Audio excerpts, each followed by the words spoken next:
Hello, everyone. I'm Gemma Star, and welcome to another episode of Man Speak. Man Speak is an offshoot to our Heart Warrior series where some of our Heart Warriors come back and speak for a whole episode on a subject that they're passionate about, that they can teach about, that they're knowledgeable about. And I'm happy to offer this platform for men to have a voice. Today's guest is our number 28 Heart Warrior, and that is Andrew Marshall. Now, Andrew is a master men's coach and a professor of Jiu-Jitsu, and his subject for today is accelerated evolution and the black belt lifestyle, part 2. Now, the reason it's part 2 is because part 1 was his Heart Warrior episode, which, as I said, is number 28. So if you want to see that, that's all on the YouTube channel. So thank you for being here and enjoy.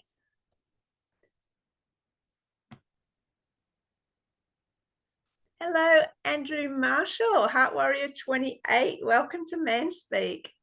Thank you, Gemma. Wonderful to be back. Oh, it's so good. And I was just saying, it's always easier the second time because, you know my energy, I know your energy, and it's going to be a great conversation. And when I asked you what you would like to talk about, you said you'd like a part 2 of your Heart Warrior series, which was accelerated evolution and the black belt lifestyle. So this is part 2. And I thought we'd start by me reading just a brief description of what I wrote about that episode, so then we can open up the continuing discussion. Wonderful. So I wrote, from the violence of street fighting to daily combat on the mat, we follow Andrew's journey from chaos to peace, from darkness to light, and from mind into heart. We explore meditation, yoga, jiu-jitsu, plant medicine, and how important connection to nature is. The discussion opens up around finding purpose, competitiveness, fatherhood, healthy masculinity, presence, and self-worth. So when would you like to start? Well, yeah, thank you, Gemma. And I really, it was really an honor to be on Man Speak in our previous session. I love the conversation with you. And I realized afterwards, I shared a lot about my journey, and what the kind of the brief description you shared about there. I shared a lot about my journey, my story.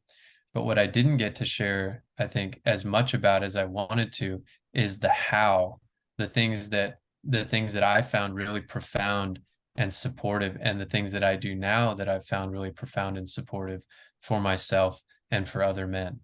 And so that's what I wanted to dive into today. Some models, some ways of thinking, some ways of kind of organizing my thinking, our thinking, so that we can really experience, peak, not only peak performance, but peak existence in life, and what that really means, what that really looks like from a heart-centered place, not just from a mind or egoic centered place of peak performance and judging ourselves when we're not performing perfectly, or thinking that everything's only supposed to be good all the time, and if I'm experiencing any challenges or any difficult emotions or feelings, that means something's wrong in life.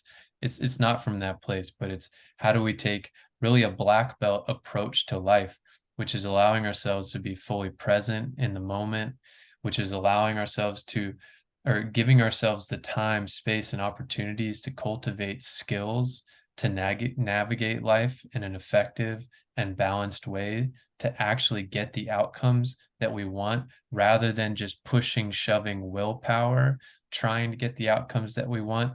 I think there's a more enlightened and balanced way that we can go about things that I really want to break down and focus on in this conversation today. Sounds amazing. Please take it away. One of the things, the reason I love, and I did another podcast with a brother of mine who does a podcast called The Mark of Men. And he's been a jiu-jitsu student of mine, and he's come on multiple of the retreats that I've put together and facilitated men's retreats. We've done a lot of work together, training jiu-jitsu on the mats, and a lot of deep, spiritual personal life work together off of the mats. And now he started doing this podcast. And I focused on this same theme with him. And in accelerated evolution, we have this model of the 5 F's, or the 5 freedoms, which are faith, family, finance, fitness, and fun. And this is one, there's many models out there of breaking down the different areas of life and focusing and strengths and all these things. But this is a model we use in accelerated evolution to help us break down the different areas of life and be able to focus on each area of life and developing and cultivating strength in each area of life, not leaving any out, and knowing that if I'm strong in the area of finance, but I'm very weak in the area of fitness and I'm not tending to that F in my life, I'm not going to be able to experience life to its fullest, and vice versa. The importance of, yes, I want to be healthy fitness. I want to have good fitness. And when I talk about fitness, I talk about not only physical health or like the look of your body, but also your mental health, your energetic health. Do you have the energy to live the lifestyle you want to live? Do you have the energy to, think clearly and be present in life and execute what you want to execute? If I'm only tending to my fitness F, but I'm not tending to the financial aspect of my life, there's going to be areas of my life that suffer. I'm not going to have the level of freedom that I really want to experience. So, being strong in all 5 F's, or being strong in all 5 freedoms, is something that we specifically focus on and teach in accelerated evolution. And if we can cultivate that strength, that presence, and that heart-centered authenticity in each area of life, now we're living a truly black belt lifestyle, which means we're living with skill, we're living with presence, and we're living with strength and love that allows us to experience life to the fullest. In jiu-jitsu, when we're training jiu-jitsu, for someone who's been in jiu-jitsu for a period of time, you can really start to notice the differences in the ways that people move based on their experience level in the art form. And I know that this is a universal thing that transfers to every other art form, that if you're an expert painter, if you're an expert guitar player, if you're an expert in jiu-jitsu, all of these will follow common themes of, you can just tell, about how long you could probably just watch someone play for 1 minute and you can tell how experienced they are. And so in jiu-jitsu, you can go through the stages of white belt, blue belt, purple belt, brown belt, black belt. So you can see the difference in the way a white belt moves, a blue belt moves, a purple belt moves, a brown belt moves, a black belt moves. The standard qualities that you see in a black belt is that they are embodying maximum efficiency with minimal effort. When you see a white belt or a blue belt training with a black belt, you're going to see a significant difference. That white belt or blue belt, they're going to be working tremendously harder than the black belt in order to achieve a desired outcome. Whereas the black belt is going to be employing very little effort and much more effectively achieving the outcome of submitting the other person. And the white belt is probably going to work their ass off and be sweating and grunting and breathing hard and expending all this energy, all to achieve no outcome. So it's an amazing metaphor for life. It's like, how am I moving through the world? Am I grunting, struggling, working my ass off 12 plus hours a day for what? For very little results? Or am I really sitting back, taking deep breaths, even in difficult situations, having the presence, the wherewithal, and the skill to navigate life in a way where I'm not struggling? I'm giving effort, but I'm not struggling, and I'm achieving my desired results in a much more harmonious and energy-filled way.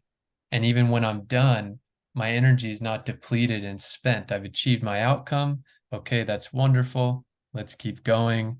Let's enjoy the achievement of this outcome. So this model of the 5 freedoms, or the 5 F's, is a way to really organize our thoughts, organize our focus, organize the required actions we need to take to cultivate and tend to each area of life, so that we can embody more of this black belt lifestyle in each area of life. Yeah, I love the analogy there with the jiu-jitsu. I think, all men will be able to relate to that to some extent.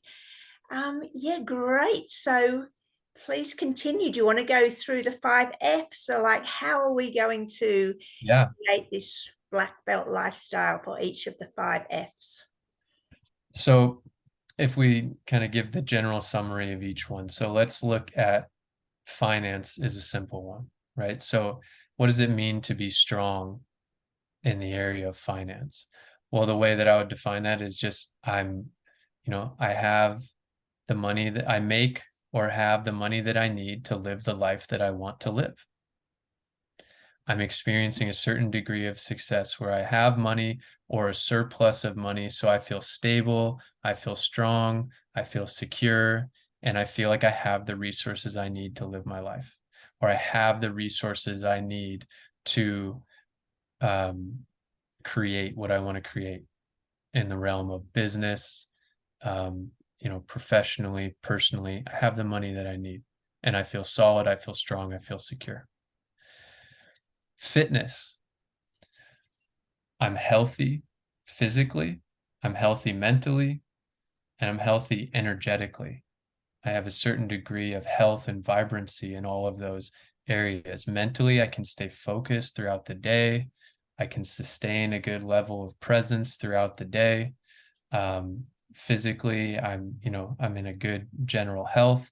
I have the ability to do what I want to do physically. I'm not restricted, right, from the things that I want to do. Now, of course, I want to be compassionate to, if there's a brother out there listening there with an actual physical disability, well, that's something for you to be in relationship with, and for me to also be respectful of and acknowledge, within your area of disability, if you're in a wheelchair, if you have any other type of disability, how can you maintain your level of physical fitness based on, the reality that you experience in your state of being. We do the best that we can wherever we're at, right? So that's the fitness F, tending to that area, our physical and mental health. And then family. Family, obviously our immediate family, our relationships with our friends, and our relationships in our communities. And then our relationship with the world. You can take it wherever you want it, however you would define family, right? So, but essentially it's our relationships. How are my relationships? Am I in good relationship with the people in my life? Am I tending to those relationships? Which relationships need a little more tending right now? And how can I focus on that? How can I, make that phone call and make peace with someone who's important to me in my life? How can I spend quality time with my significant other, or my kids, or my parents, or my best friend? Are you making time in your life to tend to your relationships, right? And do you feel that you have a good, healthy, strong community and peer group around you, right? Sometimes people may be experiencing a sense of loneliness because you don't have a sense of community or a sense of belonging. Okay, well, what can you do today, bit by bit, to start making that a reality more so in your life? Or maybe you do have community and a peer group around you, but you're growing in a way that doesn't align with them anymore. And you're saying, gosh, I love these people, God bless them, but this is just not right for me anymore. I'm seeing a lot of unhealthy habits, unhealthy dynamics and relationships, and I'm growing into a new form of myself. I'm growing into a new phase of life. it can be hard to let an old peer group or old community go. I know, I've done it. And then you're kind of in that in-between space where you've left and you haven't quite arrived with a new community, but stay the course, right? There can be all kinds of things to navigate in the area of family and relationships. And then faith. And we break this down into two different types of faith. One is just your spiritual faith, how you relate to God, how you relate to Source, how you relate to the Great One, the universe. You know, what is your faith in the divine, in the spiritual? And then also, how is your belief and your faith in yourself? If you were to sit back and say, yeah, I have all these aspirations in life, I have these visions, these goals, I have so much that I want to do. Do I really believe in myself that I can achieve my dreams? Do I have faith in myself to go have that conversation? Do I have faith in myself to eat right? Do I have faith in myself to grow my business to a certain level of success? Do I have faith in myself that I can hold myself accountable to what I know I need to do? You know, so faith in God and faith in self. That's the simplest way I can say it, and everyone can replace their own words with what resonates best with them. And then while we're tending to our relationships, our financial health and businesses, our physical and mental health, our energetic health, and our spirituality, are we also creating a life where there's spaciousness to just have fun? Are we taking the time to go do things simply for the sake of having fun? So important. And it can be the easiest one. It depends on where you're at. Everyone's on a different spectrum. Some people are on a spectrum where, like, man, you need to get off your ass and work a little harder. And some people are on a spectrum of like, dude, you need to chill out and take a break. Right? For those of us that are on the spectrum of you need to chill out and take a break, fun can often be the hardest F to incorporate. Satyan, who I referenced previously, who you did the interview with, and then he recommended you connect with me, and I'll just reiterate, Satyan was one of the most amazing, Satyan Raja is one of the most amazing men I've ever been privileged to know and have a deep connection and mentorship relationship with. And he mainly coaches CEOs now, CEOs and business leaders. And we were just actually on a group call with Satyan today, and he was expounding on the fact that one of the hardest things that he has to fight his CEOs with is employing the practice of what he calls extreme laziness. And they're coming to him to help, 10x their businesses and become healthier and, have a great impact in the world. And they're doing all of those things. And then he's also sitting back and telling them, like, hey, you need to, employ this practice of doing nothing almost until it hurts. Can you just be with yourself and relax and actually, and Satyan would articulate it in my own way, in his own way. One translation that I could give of what the purpose would be of that is because in that doing nothing, in that laziness, or in that just being in the moment, you can actually recognize what the point of life really is. You can actually recognize, like, why would I even achieve a certain level of success? Going beyond just the wall of the success itself. There's so much working our ass off for success because that's what we've attached to as the thing to do for worthiness, or feeling like our life was worth a damn, or feeling like we've achieved something. But then what's beyond that? Why? Right? So I think, and I'm not saying that we shouldn't have powerful drive. I think our drive, we're specifically doing man speak now. Of course, this applies to women as well, but we're speaking directly to men. As men, our drive is incredibly important. When all our F's, when all 5 freedoms are strong, our drive will actually be stronger than ever. And that's incredibly important. But at the same time, it's important to be in touch with the true nature of who we are and the true purpose of life, which is relationship. So how is we as men, so just coming back, so I keep bringing it back to the original theme, is accelerated evolution in the black belt lifestyle. The themes that I've learned from Jiu-Jitsu of maximum efficiency with minimal effort, the things I've learned from accelerated evolution, which are essentially the same, which is all about getting in touch with your true nature, who you are at the deepest core of your being, recognizing your purpose and your dharma from that place, and then living in an aligned way with your purpose, with your dharma, everything being aligned with that, and trusting that that will give you the best experience in this life, and that will naturally impact the most people.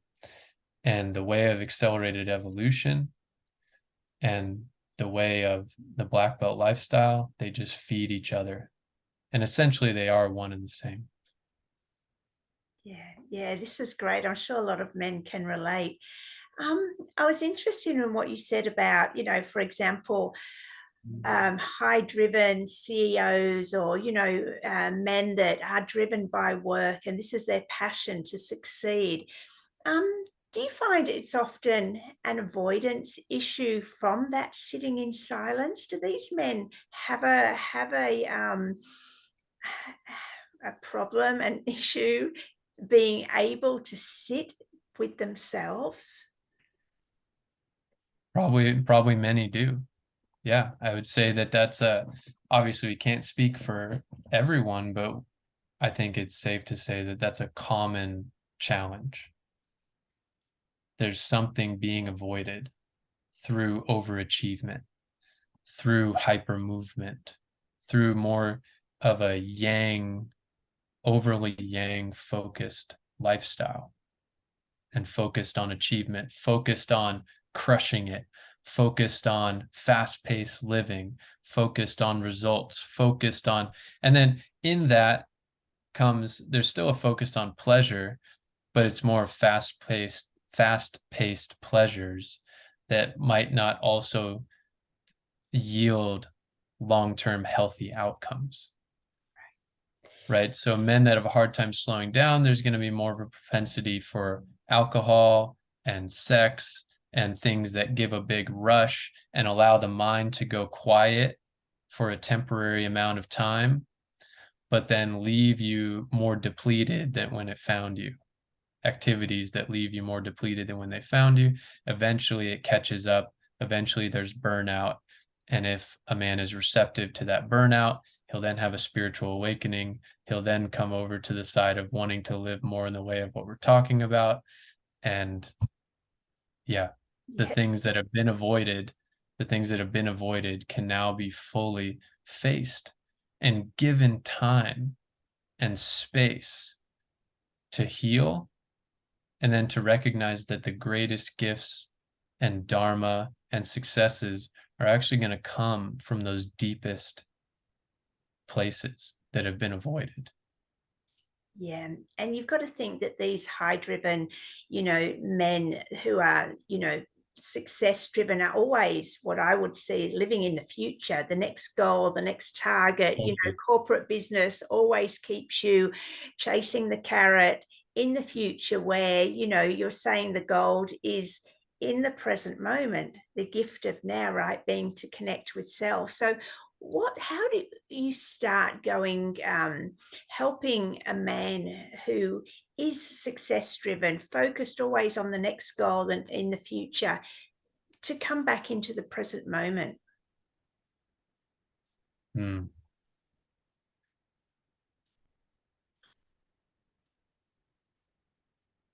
Well, That's a great question. And I think, and I want to speak in a caring way about it, not being too overly generalized, because I could say something like, well, teach them how to meditate, or take them out into nature, or, you know, tell them they need to practice extreme laziness, or, all these things are the general approaches. These are the general things. Or train jujitsu. Jujitsu is a great thing. I tell people jujitsu is my gateway drug, or my, to spirituality.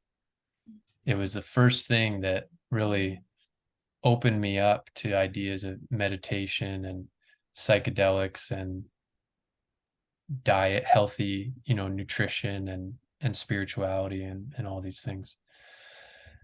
But something like jujitsu or exercise can be a great start for someone who doesn't have any exposure to these practices, because it allows for the mind to go quiet and to be fully present because it's forced to through the training.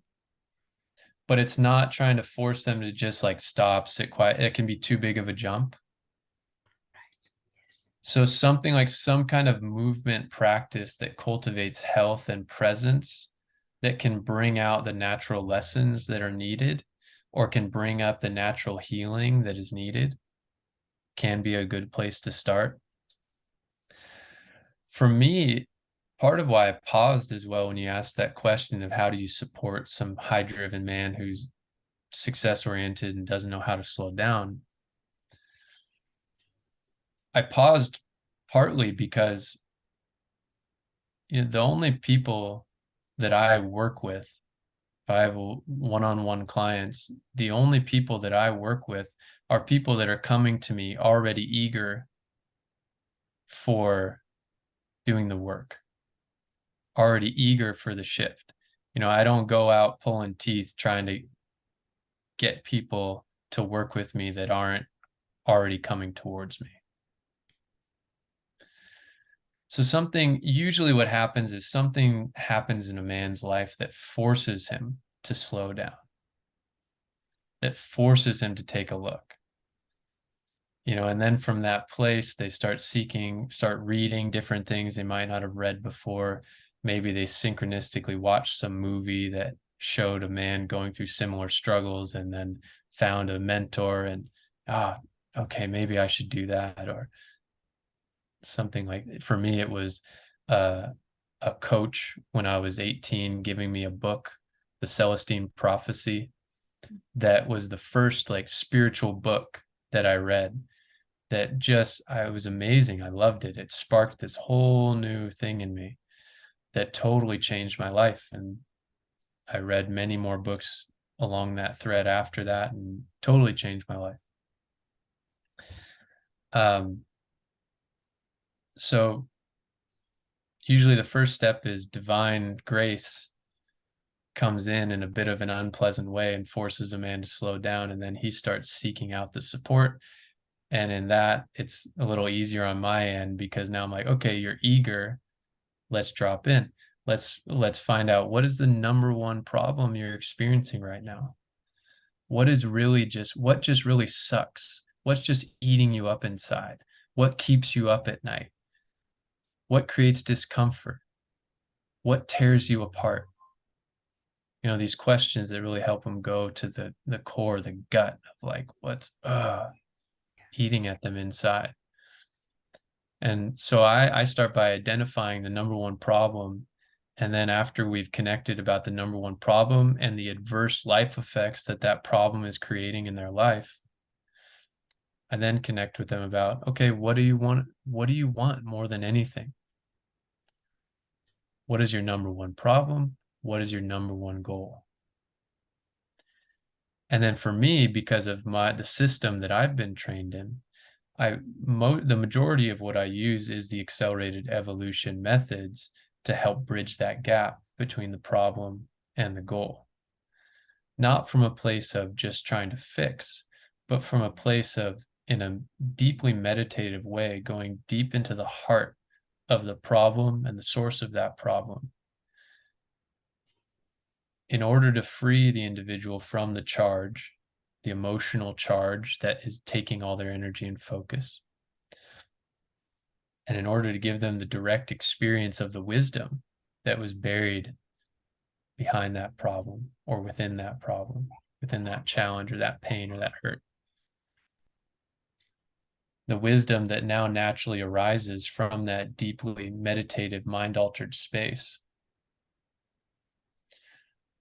in order to come closer to that goal, or in order to know exactly what to do to achieve that goal, or knowing exactly, like, gosh, I need to stop drinking. I need to be more present with my wife or my significant other.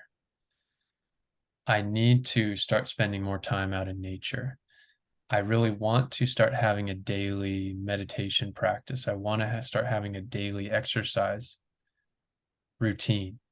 I want to eat healthier. I want to feel free and know God. What is this God concept? I don't, God can be such a challenging topic for so many people, especially if they've come from a religious background and stepped away from it because that didn't resonate. Well, now what do I do with this idea of God? Now what do I do with my relationship to God? So there's all these different things that can be then focused on and just going step by step, which essentially will lead you to developing more skills for how to navigate life, which will continue to open you to your true nature and your most genuine expression in life, which will then allow you to serve your greater purpose of why you're here in the first place with a maximum efficiency, minimal effort, because it's just you being you. So why would you being the most you possible be difficult? Life is always going to be challenging, but you being you is not challenging when you're fully being you. So true. And then, so if we're fully serving our purpose and expressing who we are fully in the world and making a positive impact and living the life that we would truly love to live, then we feel fulfilled. We feel fulfilled to a degree, and we can die with a degree of fulfillment. And we can be open to the freedom and the love that is our true nature, which in essence, as far as our language takes us, which is very limited, but as far as our language takes us, I think it's, we're all after the freedom and the love that we're all after a deeper freedom and love. That's why we're doing anything that we're doing. That's why you and I are talking right here, right now. And then going beyond trying to experience freedom and love is recognizing that you are freedom and love. So good. I love this, Andrew. And, this topic around authenticity, it's come up throughout all the Heart Warrior series. As you know, I always ask the men for their rock bottom moment and how they spiraled up. And, so many of them mention this sort of letting go of everyone else's expectations and coming into their true authenticity. Yes. And I also feel from my own journey, that's the point where we can allow God or the universe or source, whatever you want to call it, to work through us instead of us having our own agenda of what we think, is needed to do in the world. And I guess that comes into when you connect with this place of presence and authenticity. But did you want to add on anything to that? No. Okay. No. So what is the number one issue going on with our men in the world today, your clients? What's the main issue that they're coming to you seeking help for? And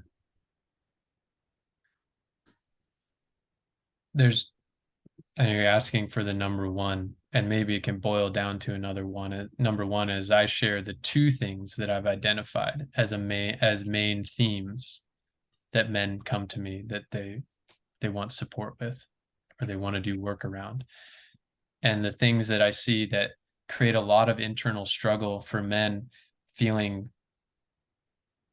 a lack of freedom in their lives. I mean, I think the number one thing is the desire for freedom, for feeling free, ultimately feeling free. So that lack of feeling free in our lives, I think, is at the core of what essentially tortures most men on the inside. And that could be a low level or a high level of degree of torture. But what I see is that men want to be able to do what they love for a living and live their ideal lifestyle. So if a man's stuck doing work that he just feels like he should do because he needs to make money, and there's all kinds of reasons, I won't go into a tangent on that. There's all kinds of reasons of why, justified or not, maybe not so justified, why they have to do a job that is just for the sake of a job and is a bit soul sucking, but they need the money. So, and then supporting a man going through the journey of letting that go and trusting the faith having faith in the universe and faith in themselves, that they can do what they would really love to do. They can make a living doing what they would love. And then through making a living doing what they love, that can also facilitate their ideal lifestyle or their dream lifestyle. So I think as men, and it comes back to authenticity, I think it's authenticity and freedom. When as a man, we're not living authentically, and as a man, we don't feel that we are free in our lives to live the way we want to live, to fulfill our purpose, to have the impact we want to have, and we suffer. So I guess the number one problem would be fear. Another F. Another F, yeah. Andrew, I loved what you said about this, like so many men are working a job just to pay the bills. Maybe they've already got a family to support. And this dream of, doing what they love and getting paid well enough to enjoy a lifestyle is there, but there's this void. And, how do they find this faith to let go of one and have faith that the other will come? I mean, in the meantime, they've got bills and, kids to support. How does that transition work? The first step is being proactive and being creative. And recognizing, am I someone who has an all or nothing disposition or mentality? Because the all or nothing mentality is actually going to create more problems. In many cases, we're speaking generally, right? So if you're a brother out there listening to this, Bruce Lee has an amazing quote that guides me in so many situations in life. He says, absorb what's useful, discard what's not, add what is uniquely your own. So anything I say, anything I'm taking in from a mentor, a teacher, somebody I respect, a new person I'm exposed to, myself, absorb what's useful, discard what's not, add what is uniquely your own. So be proactive and get creative. If you think, I'm stuck in this job, I've got my family, I need to make money, I have very little time or extra energy. Well, you always have the energy to spend a little bit of time each day thinking creatively of how you can take small steps in the direction that you want to go. You will always have some bandwidth. And if you don't fucking make it, being proactive and being creative. It doesn't have to be, I quit and then I just trust the next thing's going to work out, because that's actually not a wise approach. It might work for some people. Follow your heart in those moments. Also, let's not also let your heart and your mind be in good relationship with one another. Your mind may be thinking of the risks and the concerns. Okay, thank you, mind. I appreciate you bringing that up. What is my heart saying? Okay, thank you, heart. I appreciate you. How can they be in harmony with each other and both of their strengths be applied to the situation. The mind handles the logistics, the heart handles the passion and the intuition and the knowing. So for me, to share more from my experience, when I graduated high school, I had no interest in college. I just wanted to train jujitsu and fight and hang out with my friends. So I started working a full-time job the day after high school graduation. And so I was just working full-time and training and hanging out. And over the years, I started to realize I was feeling very unfulfilled. I wasn't feeling free. I was feeling like, well, I'm making fine money. I have money to do things, but I want to do what I love for a living. I want to do what I'm passionate about. I want to do what I feel like I'm meant to do. And I want to make good money doing it. And it took a number of years. And what happened for me is I had long days. Some days I would do 10+ hour days working landscaping and then go to the gym and teach and train jujitsu and get paid some on the side. And then started stepping into more, teaching meditation, doing retreats, doing sound healing, which then, as I received more of my accelerated evolution training, started directly doing mentorship and coaching and guidance work through that, which I do now. But it was like if 100% of my income was coming from the day job and would start with 0% of my income coming from my passion, over the years, because I stayed with it and I kept being creative and figuring out how to make it work and working my butt off, the ratio just started going like this. So I'm making a little more of my passion. I'm having to work a little bit less of the day job. Then the passion becomes more full on. And then for a while, I had like part-time side job gigs just for money because I wasn't quite making enough to live through coaching until eventually I was able to just let what we'll simply call the day job or any part-time assistance, I let that fall away. And then, wow, journey of 1,000 miles starts with a single step. It's like I'm looking back and all of a sudden, I'm doing what I love for a living. I'm having a positive impact in other people's lives. I'm getting great feedback and tons of love from them, developing great long-term relationships. And it just, now the snowball effect happens. Once you hit a certain altitude, right, it becomes a little more cruising speed. It's not that I don't have to work hard. It's not that I still have to get creative. And that's the underlying resilience that needs to be created, is that willingness day in and day out to be willing to get after it for the sake of what you love. Like if I have to have, super focused days until the day that I die, so be it. Excellent. I love what I do. That's what I think about every day. Right? Another way to help yourself get creative about understanding and knowing what you would love to be doing is, what would you be doing? You can ask yourself, what would you be doing each day, what would you like to be doing each day, whether you would be making money at it or not? Yeah.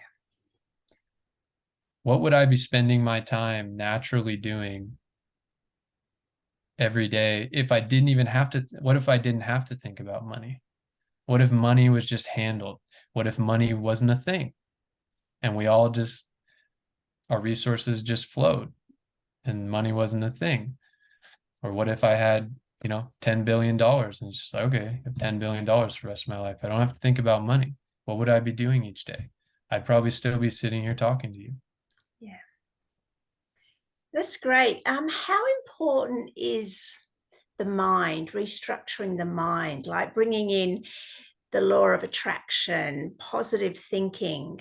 How do you go about, Because I know in my 20s, when I first I read a book by Wayne Dyer, Your Erroneous Zones, and it spoke of being in control of your thoughts. And it just blew my mind because before then, I had not even come into my awareness to control your thoughts. And from that moment on, my life just accelerated.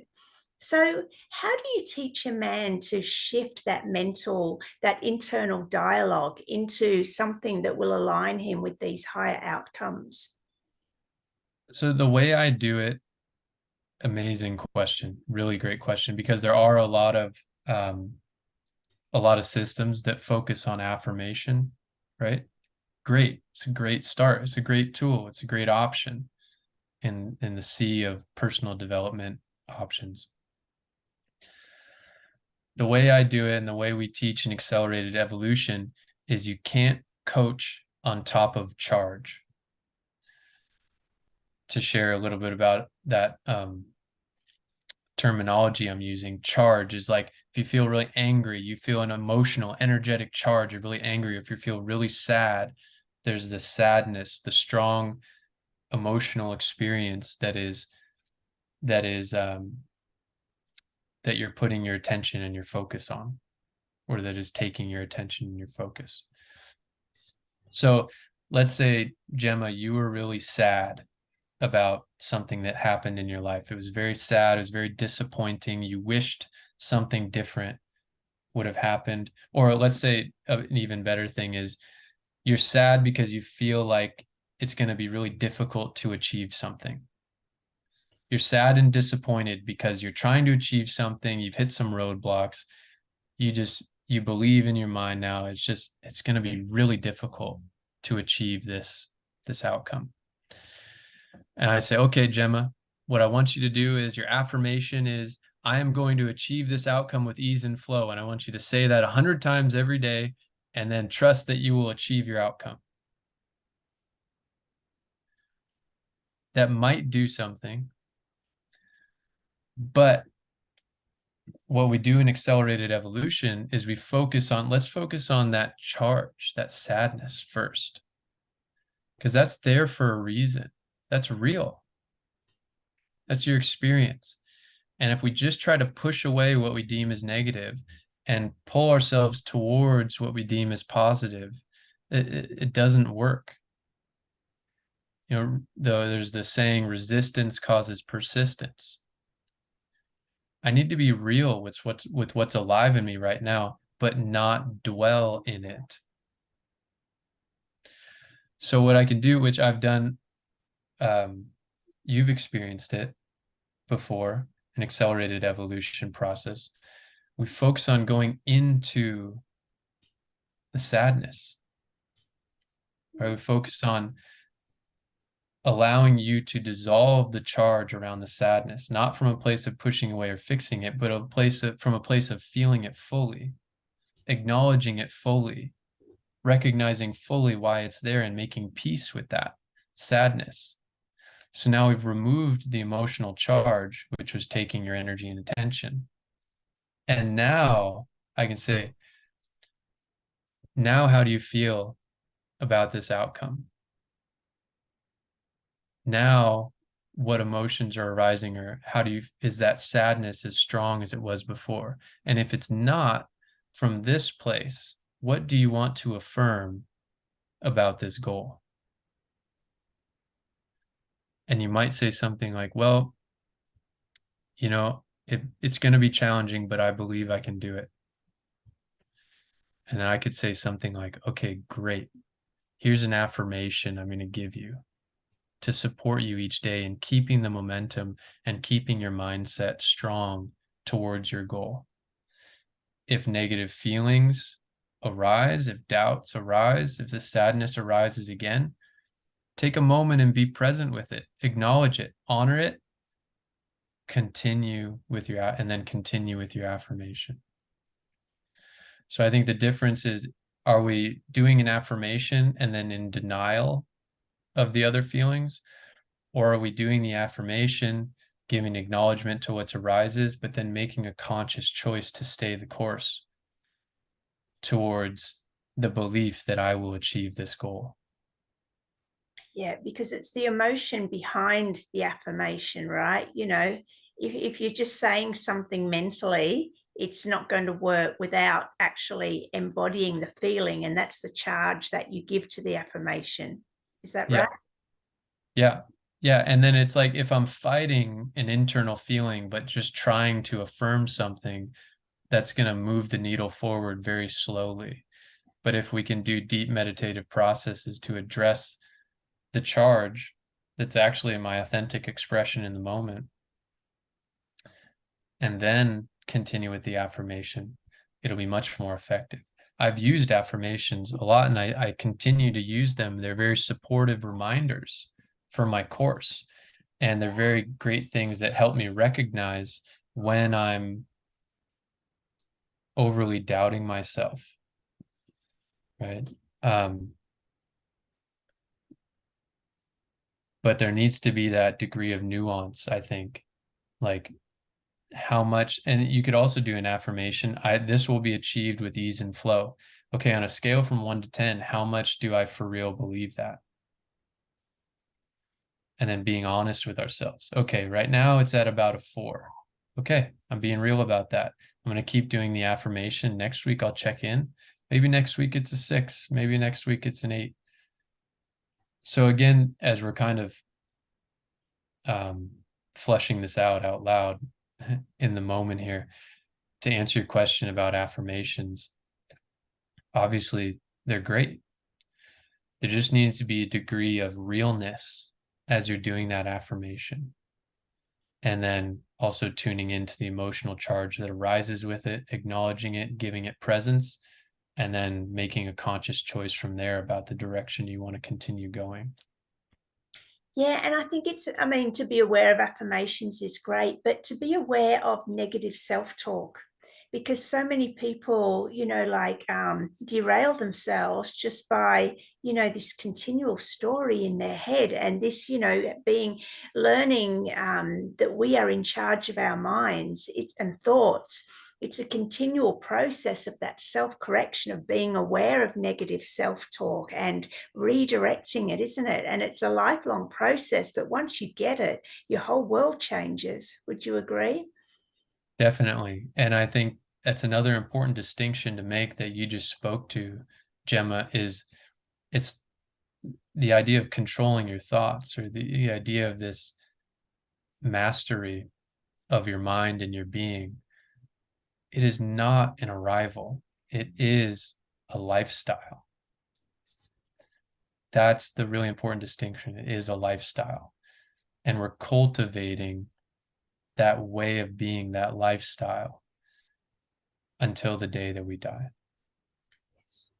Yeah, definitely a journey. I love it.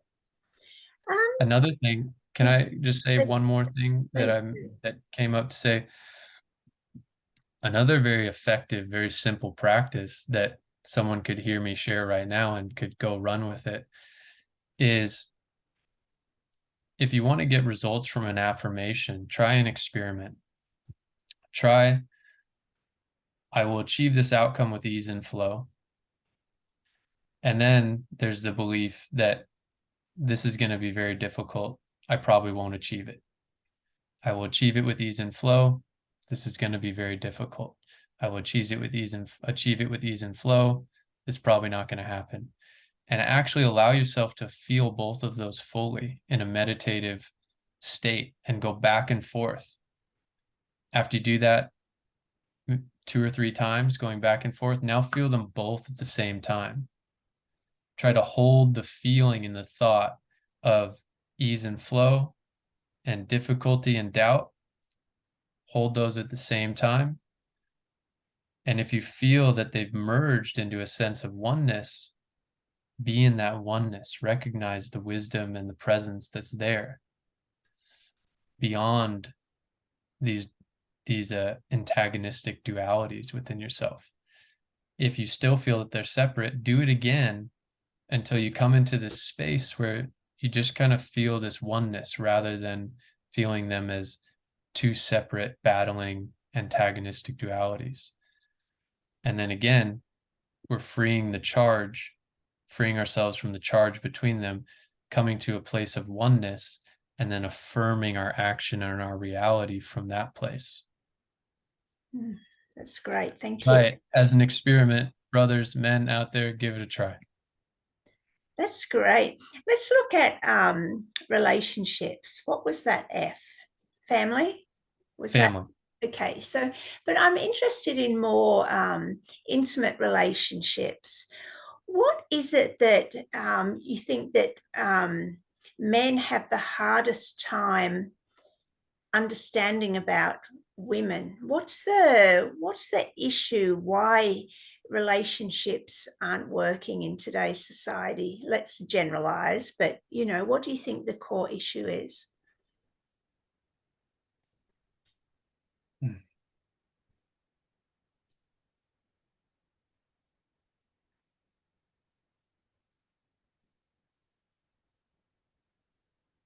Hmm.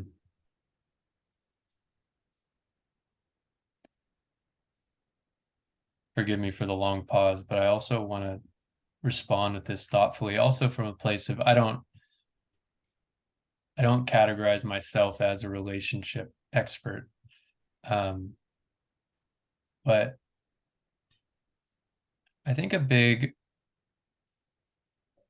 maybe to summarize it, it's men's cultivation of empathy. It's a balance of cultivation of empathy while at the same time being able to be true to ourselves. I like that. And I think because relationship is an art form in and of itself, it requires artistry and nuance, just like jujitsu, just like learning any other art form. It requires, there's one a common response we give to, we call them, again, in the jiu-jitsu world, there's white belt questions, and it's kind of a joking thing, but like a white belt question would be, well, I thought I did this right, but then this guy who's been training longer than me, he just stopped it, he just stuffed it, or it didn't work, or I tried to do this against you but it didn't work. And there's kind of that feeling of just, maybe I'm putting my hand on the brother's shoulder and say, mat time. You can have the knowledge, but you got to put in the mat time. You got to be training on the mats day after day, year after year, to allow the cultivation to actually take place. I think relationship is the same way. You got to put in the time in a relationship or in relationships, and to cultivate the skills to be in relationship, to stay in relationship, to have that level of artistry where you can have empathy. And I'll expound on what I mean by that in a second, where you can have empathy for the other person, but you can also remain centered in yourself and not lose yourself. And I know this artistry well because I've failed at it like so many times. In the current we've been in a relationship for 8 years or so now. I mean, I have failed in so many moments in this relationship. But we're still in it because I've cultivated the disposition to continue to be proactive and creative. And so has she. And of course love, and but to stay on the theme that we're on,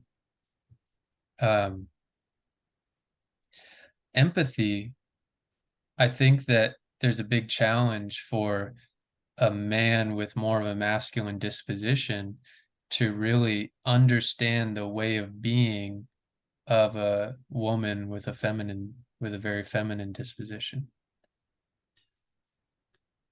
And that's still a challenge for me sometimes, is like recognizing her way of approaching things, recognizing her way of communicating her needs, recognizing her way of communicating her frustrations, recognizing her way of wanting to connect. It's not the same as the way that I want to connect or the way that I want to create resolution or the way that I want to get my needs met, or the activities that I want to do are often very different from her. It's because we happen to be two people of extremely feminine disposition, and I'm an extremely masculine disposition. And lots of people find themselves on different places in that spectrum. So I think another challenge is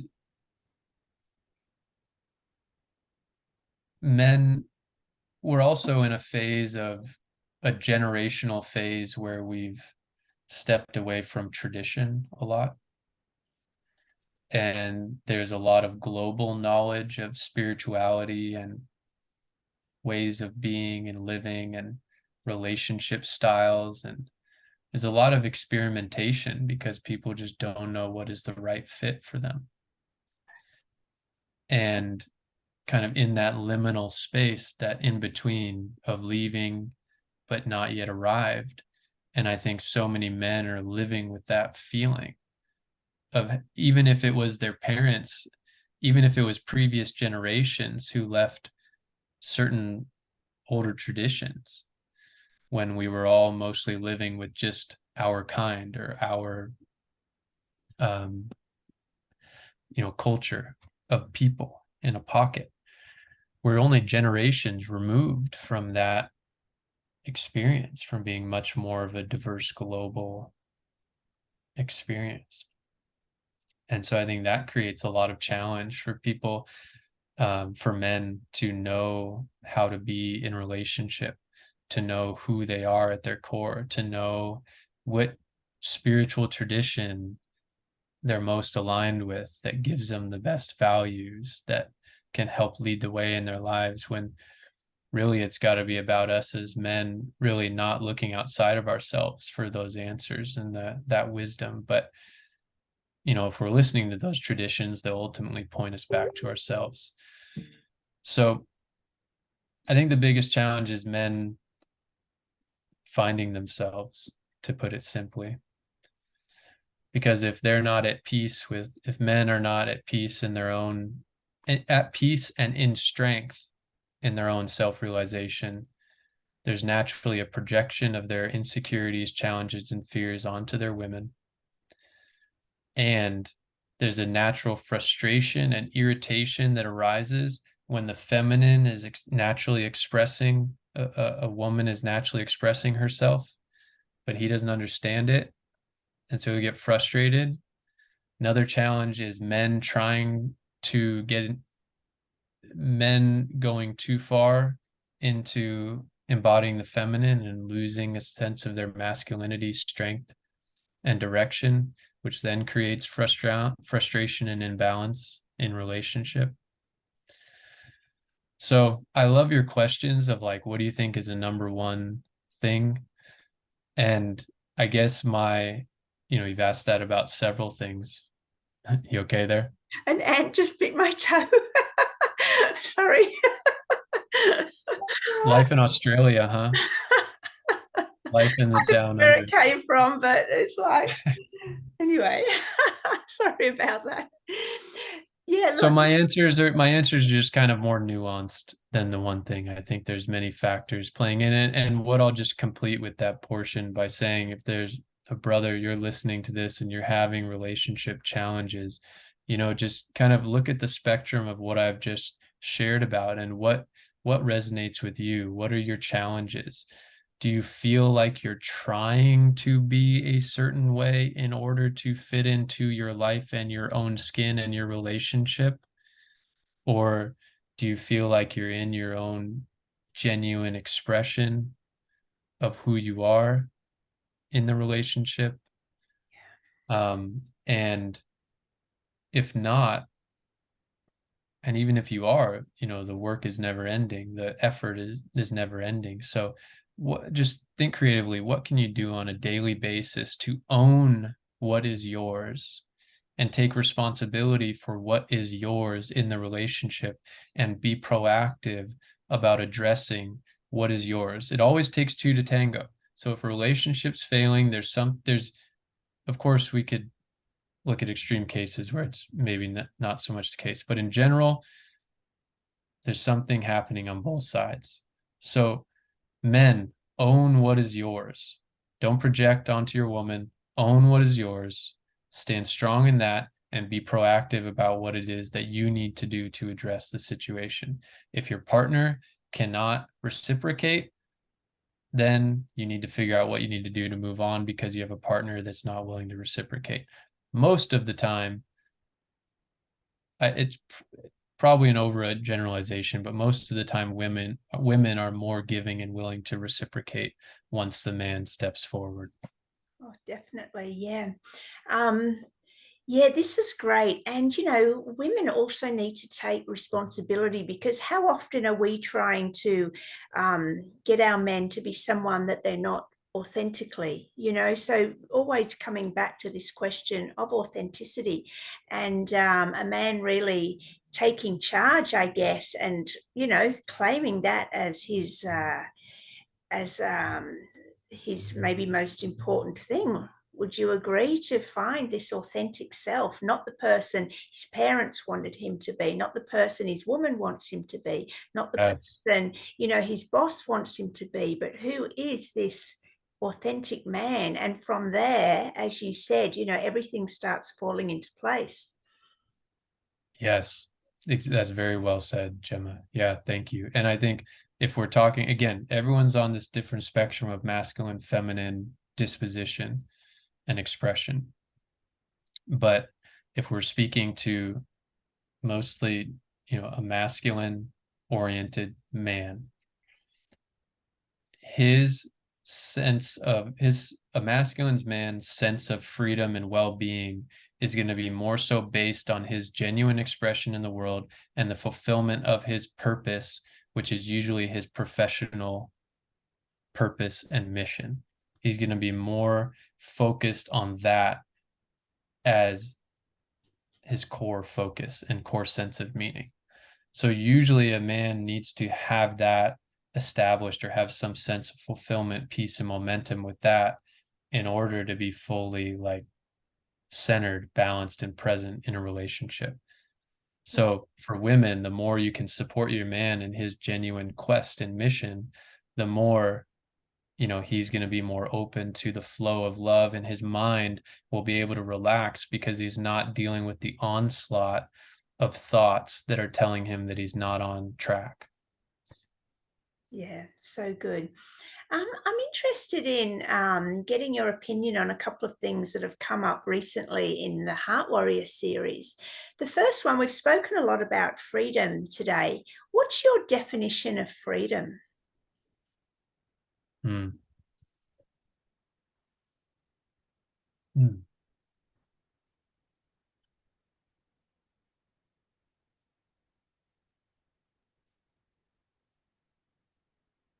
That's a great question. And the first really simple answer is that it's a feeling. It's a feeling and an experience that, and I'm not sure how to describe it other than using like other synonymous words.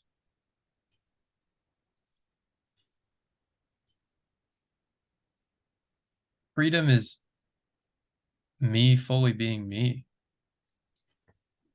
Authenticity. Yeah.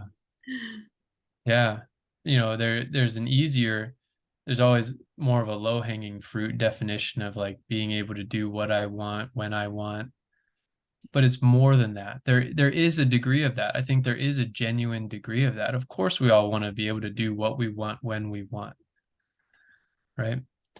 Um, there's a Frederick Learman is a man who developed a program called prosperity consciousness, which is something that we've studied a lot in our accelerated evolution master coach program. And he defines prosperity consciousness as, if you embody prosperity consciousness, it's the ability to freely and effortlessly move through the physical world, whether you have money or not. Would that be synonymous with abundance? Because I like the word Yeah, abundance as a fifth totally. dimensional frequency, which is always having enough. Now, having enough might be $1 million for one man or woman, Yeah. and it might be, $50 for another, depending on your expenses and your lifestyle, right? Yeah, yeah, exactly. Exactly. It's subjective. So freedom is subjective, but um, it's got to be genuine, right? And so freedom could be harmony, harmony in the 5 F's that we talked about. Harmony, strength, and surplus in the 5 F's.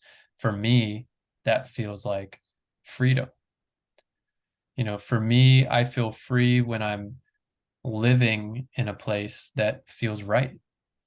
I feel free when I'm in a relationship that feels right, when I'm in right relationship with my reality and with myself.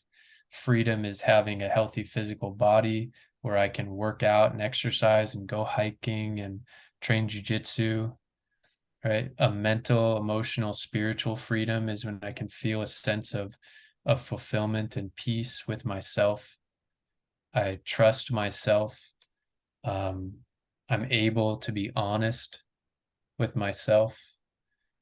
I'm able to be honest with others. I feel free when I have a network of great relationships and community. I feel free when I am able to get good organic food and meat, wild game sourced from the land. I feel free when I don't have a government breathing down my neck. There's all these different ways that, we would talk about what makes us feel free, right? But freedom, I guess freedom for me is like I'm doing my thing. Yeah, great. It's a great topic to explore because we throw the word round, in every conversation especially regarding men and masculinity. And, Yeah. I've always felt it as the number one drive for the masculine is freedom, whereas for the feminine, it's love. So it's really good and again, it is subjective, but it's always good to get, different, to explore it and what does it mean for different men. Now, another one that came up recently, and again, it's subjective, but I'd love your opinion, Andrew, is the difference between mission and purpose. Again, relevant topics that we throw around in conversations with men and masculinity. How do you define or differentiate those two words? In one sense, they're synonymous, um, and just different words that are synonyms, right? That can be used when appropriate, but they definitely both have a different flavor, right? Which is why the questions arising, right? I guess we could say our purpose fuels our mission, or our mission is fueled by our purpose. So let's say I feel that my mission is um, serving my clients and my students in a powerful way so that they're living in the most free, aligned way that they can in their lives. That's my mission. Because I feel that my sense of my purpose and my natural gifts and strengths are to work with people in this way. My purpose is in the realm of human potential and consciousness and spirituality and living a healthy, aligned life. I feel that that's my purpose in this world. And my purpose is also to help men and people um, experience a direct, harmonious relationship with nature and rediscover that. And so my mission is to facilitate as many retreats as I can to bring people out into nature. Mm.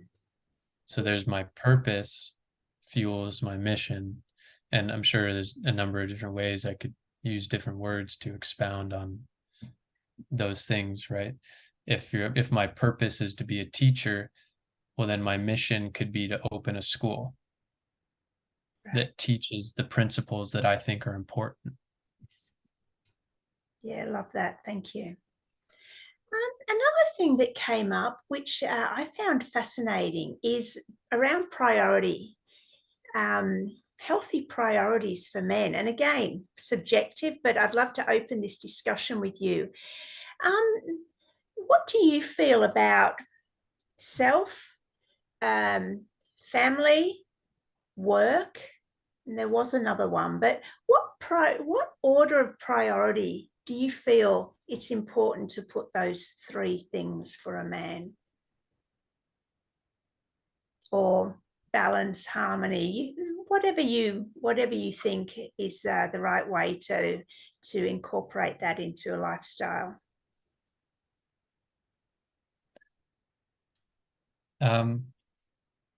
Well, I came up in a Christian family, in a Christian world, and the common Christian theme is God, family, work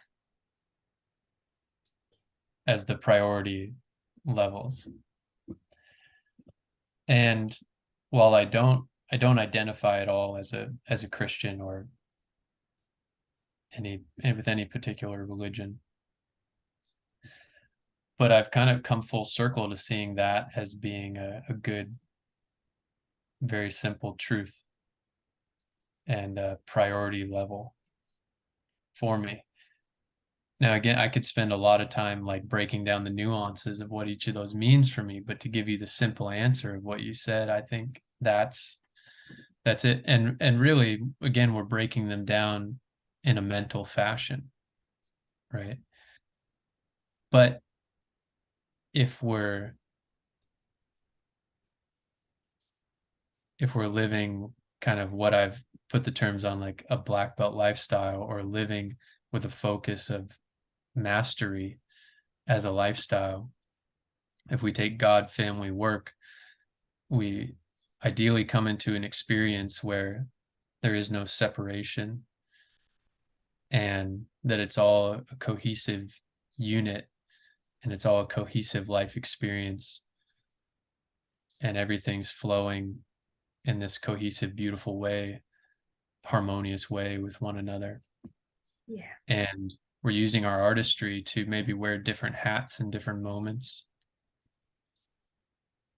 When I put God as my number one priority, it's because God is the core of existence.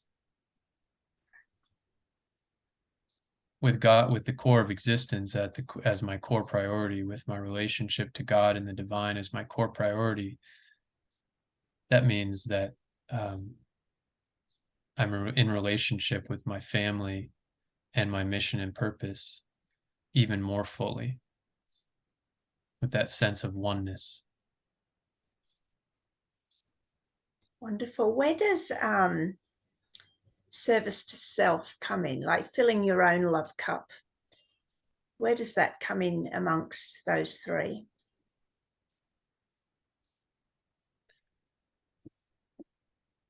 I think then it just comes back to the proactivity and creativity about how you're weaving in self-care. Is that what you mean? Like, are you saying self-love in terms of like self-care?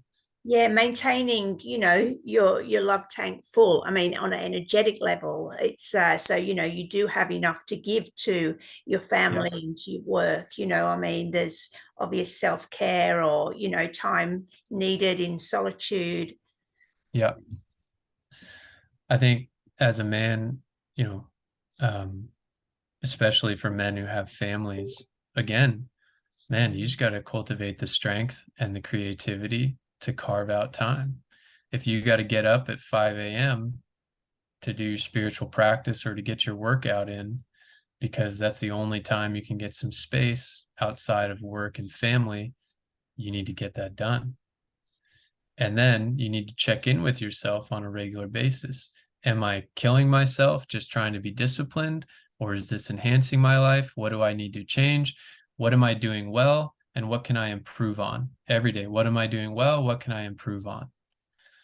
Always asking yourselves those questions and always acknowledging yourself for what you're doing well first, instead of criticizing yourself first.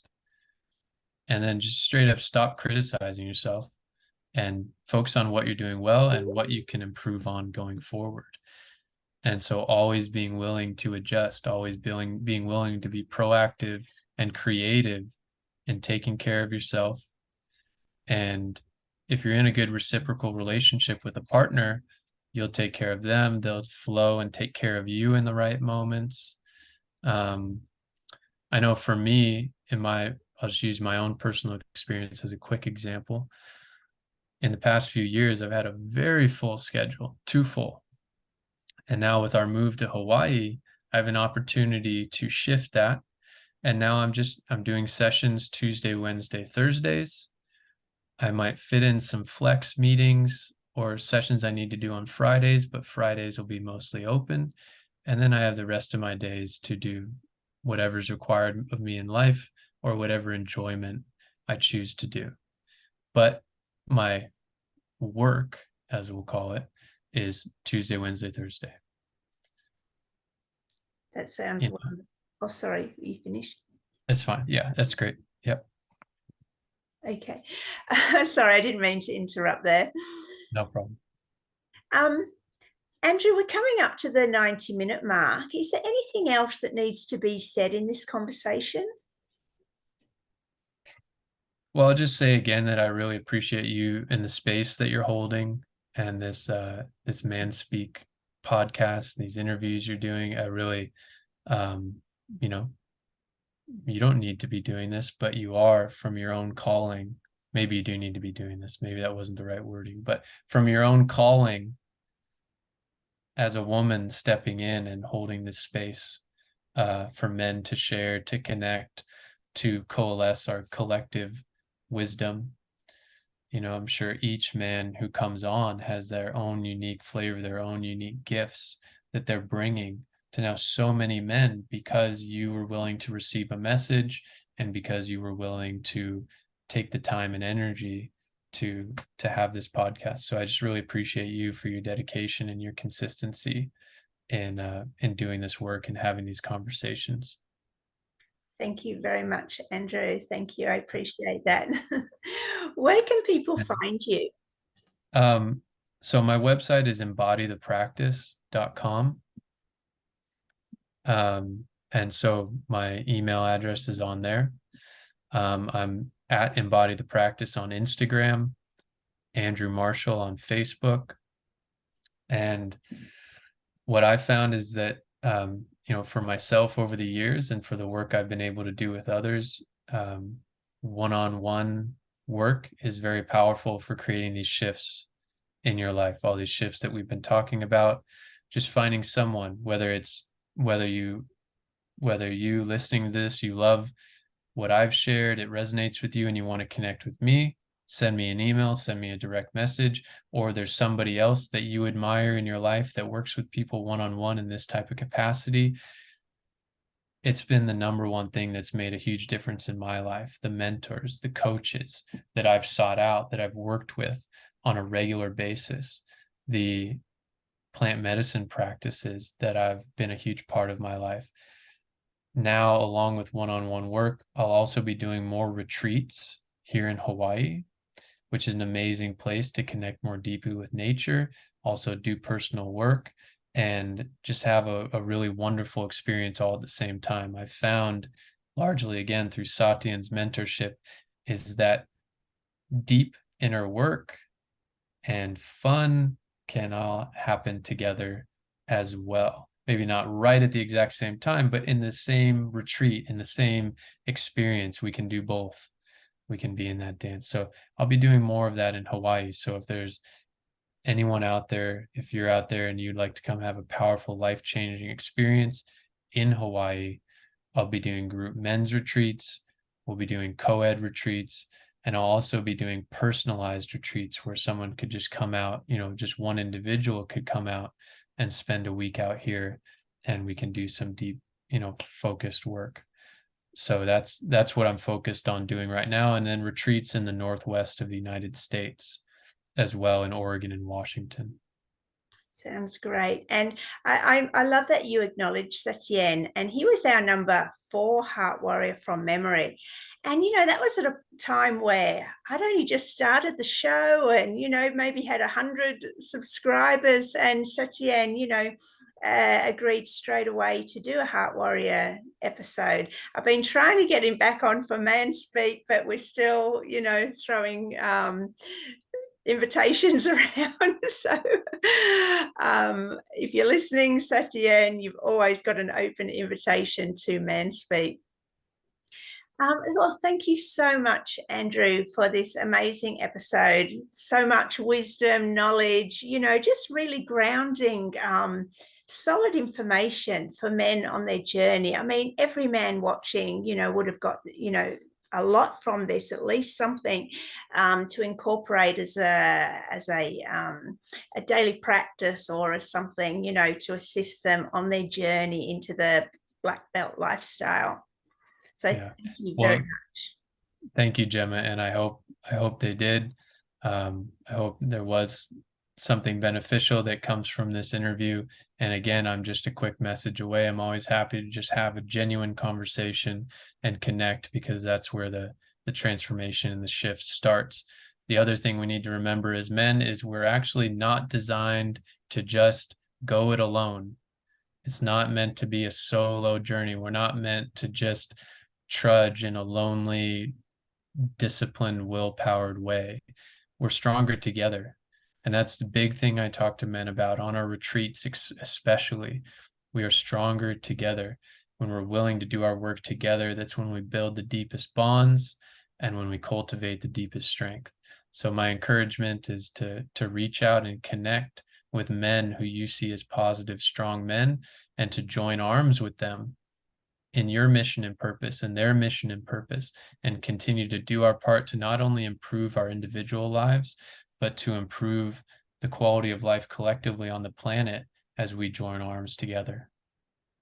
That's beautiful. And, just sort of got message or whatever, to say that the feminine is in deep gratitude to the masculine, for their work around this, because it's through that we can come into unity and love and freedom. So thank you for all the work that you and all the men out there are doing. We do really appreciate it. And vice versa, Gemma. Thank you so much. So thank you everyone for watching. If you could like, share, subscribe, and I will be back tomorrow with an episode of Heart Warriors. Thank you. Bye. Thank you, Gemma. We'll pause.